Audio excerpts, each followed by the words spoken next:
ఒకరోజు అన్నం లేదు, 3 అయింది, ఆకలి అవుతుంది, తిరిగి వచ్చాను. పర్లేదులే, నీ సేవలో ఒకరోజు కడుపు మార్చుకునే అవకాశం దక్కింది, నాకు కూడా చెప్పుకోవడానికి సాక్ష్యం అనుకొని పండుకున్నా.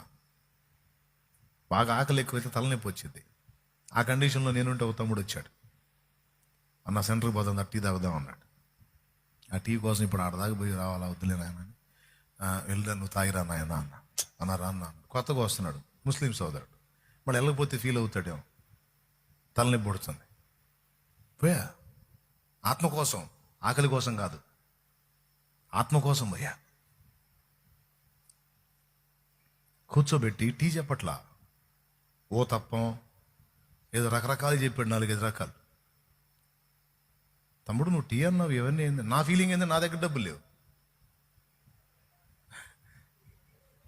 దేవునికి స్తోత్రం, ఎందుకు వచ్చిన గొడవ మళ్ళీ? అందుకని అంటే తిన్నట్టే పోజిస్తున్నా,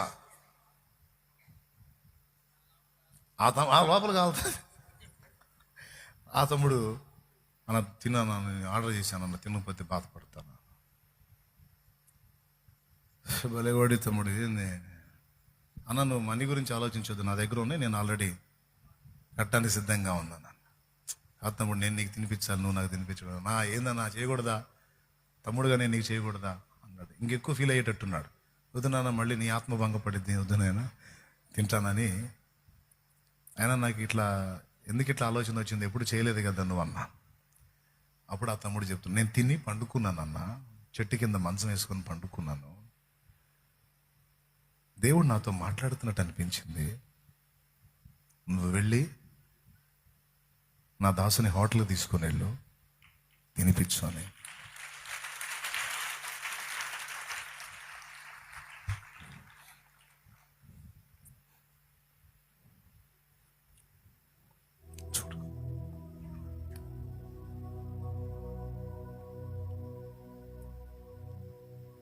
వాడు ఆకలితో ఉన్నాడు, పోరా బాబు పో.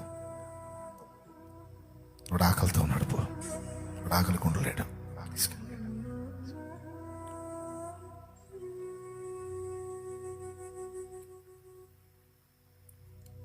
ఓ తప్పేమో కానీ ఈ కన్నీళ్ళు అందులో పడతాను.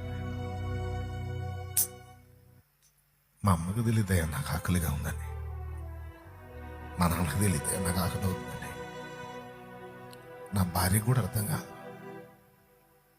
కానీ నా ఆకలి నువ్వు గుర్తించావు. నువ్వు కనబడవు, అన్ని చూస్తానే ఉంటావు, నువ్వు కనబడవు.